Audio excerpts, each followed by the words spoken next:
ito yung order natin, guys. Nakabalot. Bagong balot. Dito ako sa market sa labas. So makapili kayo ng mga gusto nyong ipiliin. Marami ang dito. Yan. Maraming food. Food trip dito sa market. Pero sa labas lang sa labas lang, hindi sa mall. Yan, dito ako sa Binalot. Yan, Binalot. So ito yung order ko. Kasi hindi tayo makakain ng isda. Hindi tayo makakain ng meat. Isda yung order natin.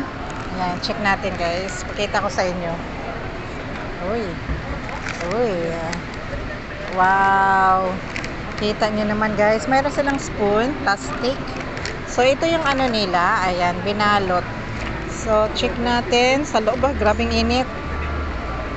Oh my gosh. Pakita niyo, guys. Woo. Ito yun, amazing. Look at this. Yan ang masarap, guys, yung sa dahon, 'di ba? Yung mga fashion dati, 'di ba? Ngayon arte-arte na lang kasi nila 'yun. Dati talaga ang pinaka the best yung yung nasa dahon. Tapos isda yung natin order, tilapia.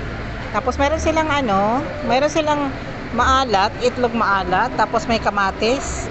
Siyempre rice. 'Yun. Kain tayo, guys. Tilapia. Tapos may drinks lang ako na water. Sobrang init,